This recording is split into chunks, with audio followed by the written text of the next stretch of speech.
ایک حافظ صاحب فارغ ہوتے ہیں، وہ حافظ صاحب فاسق بھی ہوتے ہیں، فاجر بھی ہوتے ہیں، انہیں نماز کے مسائل نہیں آتے، انہیں نماز کے مفسدات کا پتہ نہیں ہوتا، انہیں صحیح وضو کرنا نہیں آتا، غسل کرنا نہیں آتا، اور وہ آ کے تراویح پڑھا رہا ہوتا ہے، مصلی پڑھا رہا ہوتا ہے۔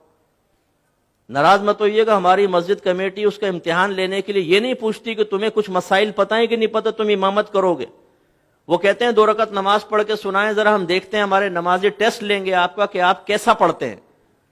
یہ 2 رکعت وہ اخلاص کے ساتھ پڑھ لے، میرا تو حسن ظن قائم ہو ہی نہیں سکتا۔ میرے استاد محترم کر لیں تو الگ بات ہے، میں تو کر ہی نہیں سکتا ہوں، کیسے کریں حسن ظن؟ وہ تو فل ریاکاری کے ساتھ پڑھے گا تاکہ لوگ متاثر ہوں اور میری جگہ بن جائے یہاں پر، اور پھر ہم اس کی خوش الہانی سے متاثر ہو کر مصلی اس کے حوالے کر دیتے ہیں، کیا پڑھا ہے جی قاری صاحب نے یار، 20 منٹ میں 20 رکعت تراویح ختم، واہ کیا بات ہے، یعلمون تعلمون یعلمون تعلمون یعلمون تعلمون، ختم صاحب۔ تو جہالت کا عالم یہ ہے کہ کوئی ہم صرف حفظ کروا کے سمجھتے ہیں کہ ہو گیا معاملہ، اور وہ خواب دیکھ رہے ہوتے ہیں۔ اگر کوئی حافظ بیٹھا بھی ناراض مت ہو، لیکن نبی کریم صلی اللہ علیہ وسلم نے حافظ کے لیے جو فضیلت بیان فرمائی اسے مقید کیا ہے عمل کے ساتھ۔ رحمت کونین صلی اللہ علیہ وسلم ارشاد فرماتے ہیں کہ جس نے قرآن کو یاد کیا پھر اس کے حلال کو حلال اور حرام کو حرام جانا، وہ بروز قیامت اپنے خاندان میں سے 10 ایسے افراد کی شفاعت کرے گا جن پہ جہنم واجب ہو چکی ہے۔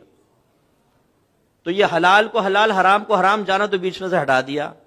جس نے قرآن حفظ کیا 10 کی شفاعت کرے گا۔ حافظ صاحب چوڑے ہو کے گھوم رہے ہیں، یہاں تراویح پڑھائی، 27ویں میں شیو کر کے زمزم پہ پہنچے ہوئے بہنوں کی زیارت کے لیے، طارق روڈ پہ پہنچا ہوا ہے وہ یاترا کرنے کے لیے پوری رات۔ یہ حال ہے ہمارا۔ تو ناظرہ حفظ، اس کے بعد 6 کلمے، ایمان مفصل، ایمان مجمل۔ یہ 6 کلمے نبی کریم سے منقول نہیں ہے، تو بعد کی ایجادات ہیں۔ ایمان مفصل، ایمان مجمل بعد کی ایجاد ہے، یہ بھی نہ یاد کریں آپ 6 کلمے۔ یہ جو بے وقوف قسم کے بعض لوگ ہوتے ہیں جو ان 6 کلموں کو کسی انسان کے مذہبی ہونے کا معیار قرار دیتے ہیں۔ اچھا دوسرا کلمہ سناؤ ذرا، آپ نے سنا؟ ہاں ٹھیک ہے ٹھیک ہے ٹھیک۔ اچھا چھٹا کلمہ سناؤ، سنا دیا، واہ واہ ماشاءاللہ، بھائی اس کلمے سے کیا ہوگا؟ اچھا ترجمہ پوچھ لو ذرا، رٹا ہوا ترجمہ بھی سنا دے، تشریح پوچھ لو ذرا، کچھ پتا نہیں۔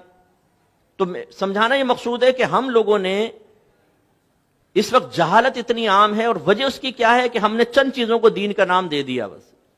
ہمارے مدارس کے اندر جو حفظ قرآن کے اس میں بھی ایسے ہو رہا ہے کہ بچوں کو حفظ ناظرہ کروا دیا، اس کے بعد مسائل نہیں، نتیجہ نکلتا ہے کہ معاشرے میں جہالت کی وجہ سے بگاڑ پیدا ہوتا۔